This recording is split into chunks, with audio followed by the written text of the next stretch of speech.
একদিন হঠাৎ করে এক বৃদ্ধ শ্বশুর দেখলেন তার পুত্রবধূ তার ছোট নাতনিকে দুধ খাওয়াচ্ছে। সেই মুহূর্তে তিনি একটু ঘাবড়ে গিয়ে সামনে এগিয়ে এসে বললেন, একটু দুধ দেওয়া যাবে?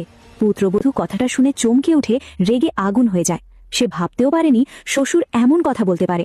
সঙ্গে সঙ্গে সে চিৎকার করে ওঠে, আপনি কি বলছেন এসব?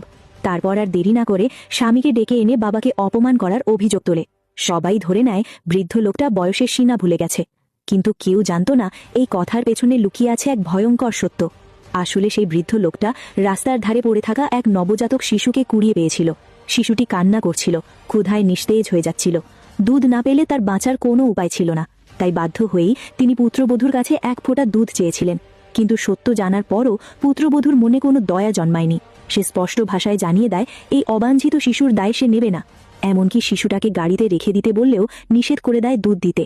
নিরুপায় হয়ে বৃদ্ধ লোকটা গ্রাম ঘুরে ঘুরে অন্য মায়েদের কাছে সাহায্য চায়।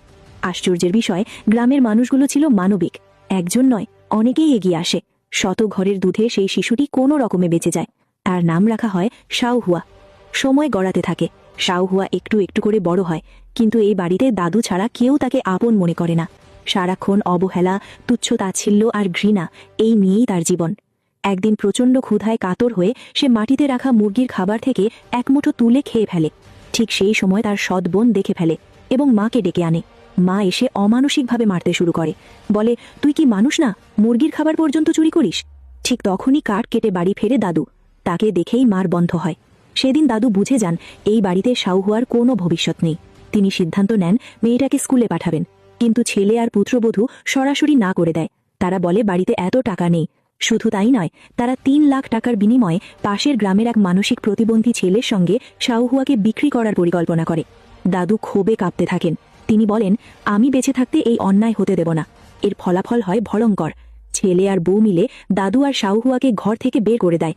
নিজের জন্মভিটা ছেড়ে দিতে হয় বৃদ্ধ লোকটাকে। সেই দিন থেকেই তারা সেতুর নিচে আশ্রয় নেয়। কষ্ট, অভাব, অনাহার সবকিছু থাকা সত্ত্বেও শাওহুয়া খুশি ছিল, কারণ সে দাদুর সঙ্গে আছে। দাদু দিনের পর দিন নির্মাণ শ্রমিকের কাজ করেন, ইট টানেন, রোদে বৃষ্টিতে ভিজে মেয়েটার পড়াশোনার খরচ যোগান। শাওহুয়াও খুব মন দিয়ে পড়াশোনা করে। সময় চোখের পলকে কেটে যায়। 12 বছর পর শাওহুয়া দেশের সেরা বিশ্ববিদ্যালয়ে চান্স পায়। গ্রামবাসীরা আবারও মানবিকতার পরিচয় দেয়। সবাই মিলে টাকা তুলে তার পড়াশোনার ব্যবস্থা করে। শহরে যাওয়ার আগে শাওহুয়া মাটিতে মাথা ঠুকে প্রতিজ্ঞা করে একদিন সে ফিরে এসে এই ঋণ শোধ করবে। 6 বছর পরে শাওহুয়া এখন দেশের নামকরা ব্যবসায়ী। নিজের পরিশ্রমে সে গড়ে তুলেছে বাইহুয়া গ্রুপ। শত কোটি টাকার মালিক হয়েও সে ভুলে যায়নি নিজের শিকড়। সে সিদ্ধান্ত নেয় গ্রামে ফিরে গিয়ে দাদু আর গ্রামবাসীদের সম্মান দেবে। গ্রামে বিশাল আয়োজন হয়, কিন্তু এখানেই শুরু হয় নতুন নাটক। শাওহুয়ার সৎ বোন নিজেকে কোম্পানির মালিক পরিচয় দিয়ে নেয়। গ্রামের সবাই তাকে ঘিরে ধরে, আর দাদু, তাকে বলা হয় নোংরা, দুর্গন্ধযুক্ত। কুকুরের পাশে বসতে বলা হয়। মঞ্চে শাওহুয়ার নাম পর্যন্ত উচ্চারণ করা হয় না, বরং তাকে চরিত্রহীন বলে অপবাদ দেওয়া হয়।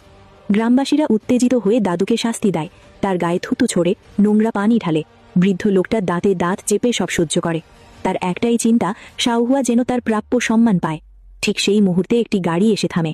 ভিড় চিরে এক নারী ছুটে আসে আর চিৎকার করে বলে, দাদু। সে শাওহুয়া। সে সবাইকে প্রশ্ন করে, এই মানুষটাই আমাকে মানুষ করেছে, আজ তোমরা তাকে অপমান করছো কেন? একে একে সব মিথ্যা বেরিয়ে আসে। মুখোশ খুলে যায় প্রতারকদের। শেষে শাওহুয়া বলে, এই গ্রাম আমাকে বাঁচিয়েছে, আজ আমি এসেছি সেই ঋণ শোধ করতে। এরকম হৃদয় ছুঁয়ে যাওয়া টান টান গল্প পেতে হলে অবশ্যই পেজটি ফলো দিন আর চ্যানেলটি সাবস্ক্রাইব করে পাশে থাকুন।